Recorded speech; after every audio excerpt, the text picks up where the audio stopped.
好，今日繼續 Unit 3嘅文字題下，咁你睇下題目先。咁你就有咗一條 formula 俾你啦。然之後咧 A part 咧，首先咧就係希望你攞翻 M 咧嚟做 subject 嘅，你抄低佢啦。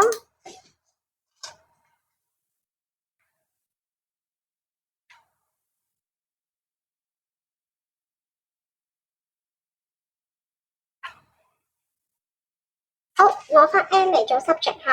咁首先咧，將右手邊呢度通分母啦，咁即係 2M 啦 ，M 2M M 2M 啦。好，呢邊乘有2啫，呢邊變 2N 啦。我將個負拱埋入去啦吓，減 N 減7。好，然後咧就可以將個分母乘咗過去啦，咁即係變10N 啦。2N 減 N 就係 N 啦，減7。咁 N 咧將個減7撥埋過去，即係10N 加7啦。OK， 咁 A part 就做完啦，攞翻 N 嚟到做 subject。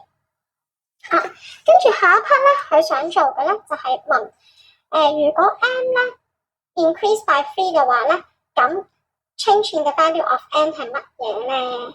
好啦，咁咧字咧我就唔寫啦，我淨係發覺咧學生咧係知道啲數點計嘅，喺個腦度諗，但係咧要將佢寫成條橫式咧就唔夠系統化下，咁所以咧我喺呢一度咧就將呢件事系統化一次啦，咁我就唔寫文字啦吓。The change in the value of n colon 咁樣啦吓 ，the change in the value of n colon 啦吓，咁我哋諗下啦，應該係新 n 減舊 n 啊嘛，係咪？呢個就係 change in the value of n 啊嘛，新 n 減舊 n， 咁新 n 係咩咧？10呢個 m 咧已經變咗加3啦，加7。呢一個咧就係新 n 嚟嘅，啱唔啱啊？因為 n 增加咗7啊嘛。我哋睇翻呢度 ，n 咧就係10m 加7啊嘛，新嘅 n 咧就應該係 m 加3啊嘛，然之後咧就再減翻舊嘅 n 啦，舊嘅 n 就係10m 加7啦。OK， 咁啦，我哋就拆翻括號啦，10m 加30加7啦，再減10m 減7，咁咧冇咗，咁就係30啦。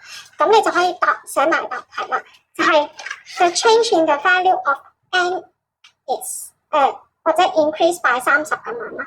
OK，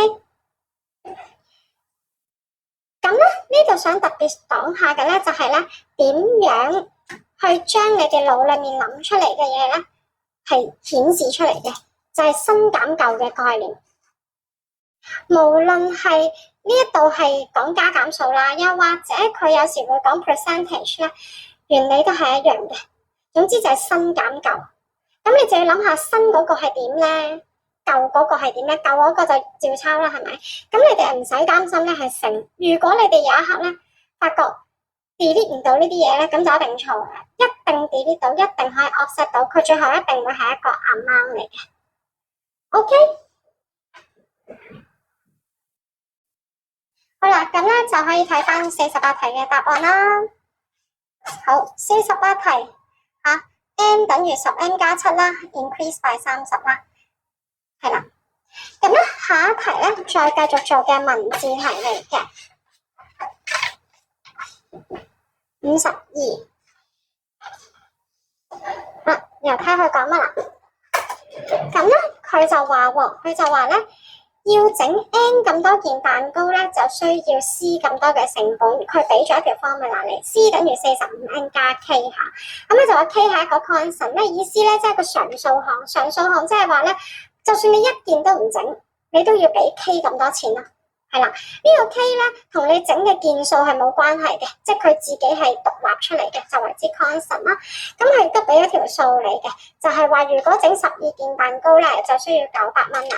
咁所以咧，佢52A 咧，首先要問你嘅內容咧，就係叫你揾翻 k 出嚟嘅。好啦，咁如果你寫文字啦，我又唔寫文字啦吓。when n 等於12，c 等於900，咁你就可以再寫啦吓，900，咁你就 colon 啦吓。等於45啦、12啦加 k， 上面文字嗰度唔寫啦，我直接寫橫式下。咁我哋睇下啦，900啦，再減45乘12，咁咧 K 咧就等於360，咁咧52A 咧就做完㗎啦。然後咧，咁就我哋而家知道 K 係360啦。咁咧下一個咧佢想做嘅咧就係 B1 題，就係想咧將個 N 咧變翻做 subject 嘅。咁啊照調啦吓。咁咧因為咧頭先咧已經有 K 嘅啦，咁所以我哋要將個 K 寫翻落嚟嘅。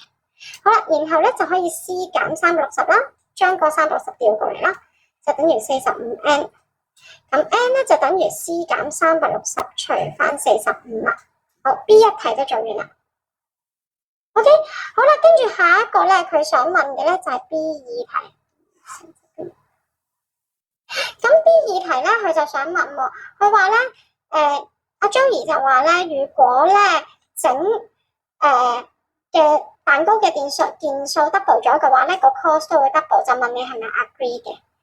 咁咧頭先我就同你哋講咗個概念，就係話咧新 n 減舊 n 嗰個原理啊嘛。咁但係其實喺呢一度咧，我發覺咧係唔需要咁樣用嘅喎，係可以簡單好多，直接用就得噶啦吓。咁咧你就可以做翻 when n 等於24，因為頭先咧佢已經俾咗你12件係900蚊啊嘛。咁所以咧已經唔需要再即係大家可能就會即係過度 overthink 啊吓，即係你覺得咦係我會唔會用翻 n 嚟做咧？唔使用 n 嚟做噶啦，你可以直接用翻去俾你嘅內容就得噶啦，係有分噶吓。你咁佢俾咗12件係900蚊你嘛，咁你睇下24件係咪1800咪得咯？咁所以就係 when n 等於24下，咁 C 啦就等於45啦、24啦，再加360啦。咁咧你就可以照撳啦吓，45、44、咯，咁就等於1440就唔等於1800，所以你就可以 disagree 啦，所以 no 啦 disagree 啦吓，咁樣咯。咁咧呢個已經係 explain 咗你嘅 answer 噶啦，唔使寫任何嘢嘅。OK， 好，而家睇翻頭先嘅答案下52A 360啦吓 ，n 等於 C 減360 over 45啦。咁就 no 啦 ，OK。好，如果需要1對1嘅補習，又或者有任何嘅數學問題，又或者想約我一齊操數嘅，好歡迎隨時 PM 我。